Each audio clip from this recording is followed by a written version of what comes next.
Welcome to the podcast about venture capital, where investors and founders alike can learn how VCs make decisions and reach conviction.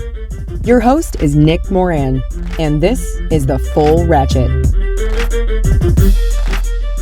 Welcome back for another edition of Investor Stories.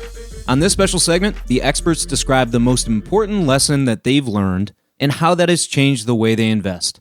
This is the special segment called Lessons Learned.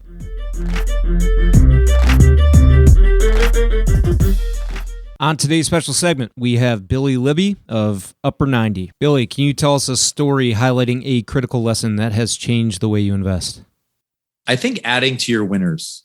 I think most people, and I really learned this from my partner, Jason Finger, and another LP of ours, Michael Roshman. He's out in Chicago, really smart guy. You tend to feel better if you feel more diversified.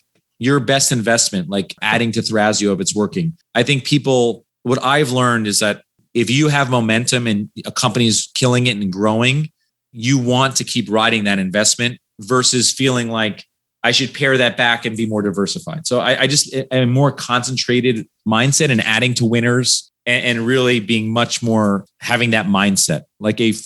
And it's obvious, right? If you really think about it, like in any business, right? Like it's a 80-20 rule, like the 20% creates the 80%. Sure.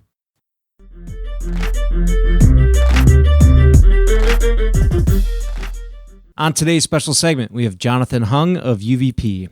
Jonathan, can you tell us a story highlighting a critical lesson that has changed the way you invest? I go back to that story about Robinhood. I really think about that now because it wasn't that like I made a mistake on, the idea. It was more that like I didn't focus on the team. I didn't understand they were actually a team that had other startups before and they were scrappy.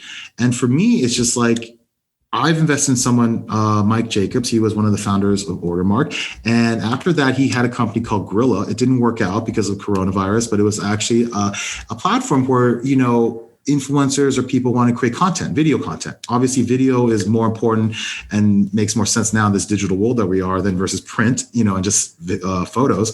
But you know what? I believed in Mike. And now Mike and we actually started a new company.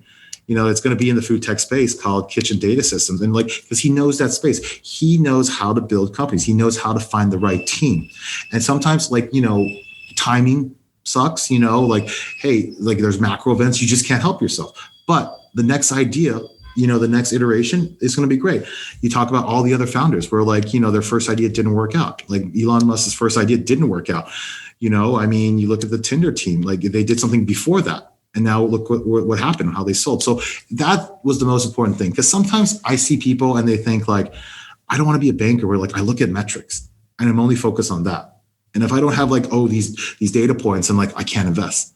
I think sometimes it is about having the right person lead the team. Yeah, it's people first business.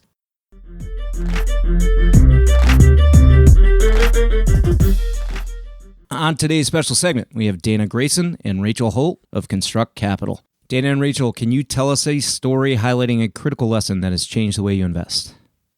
Sure. All investors in venture capitalists, I think, generally would agree that product, or technology, people, and market size kind of drives their investing philosophy. I think what you have to tease out is it's different at different firms, different people that take different approaches to that.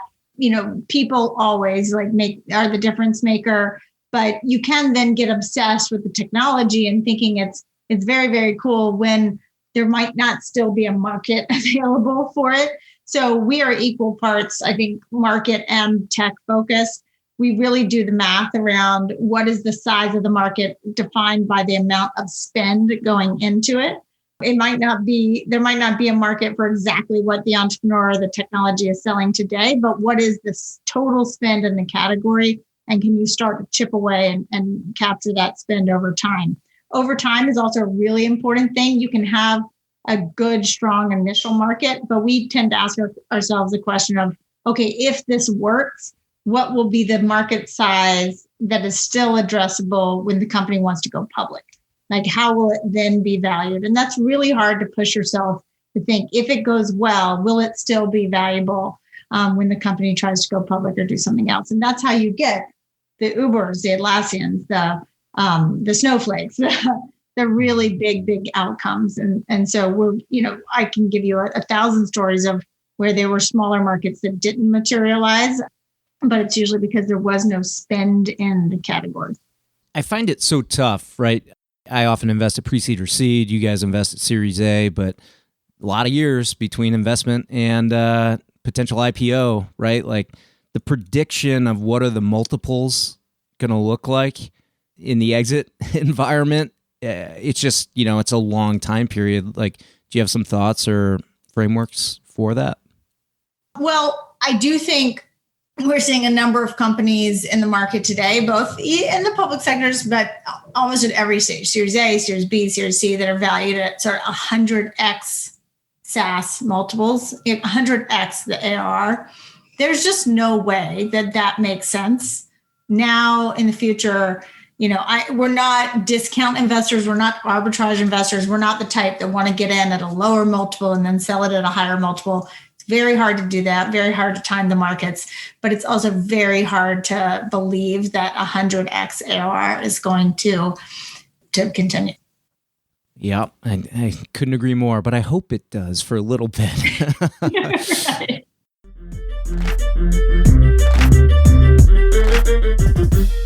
That will conclude this installment of Investor Stories.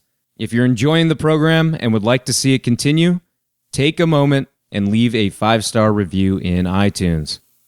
Also, if you'd like updates on new content from TFR, as well as the top 10 VC articles every week, go to fullratchet.net and sign up for the newsletter. Okay, that will wrap things up for today. Until next time, over-prepare, choose carefully, and invest confidently. Thanks for joining me.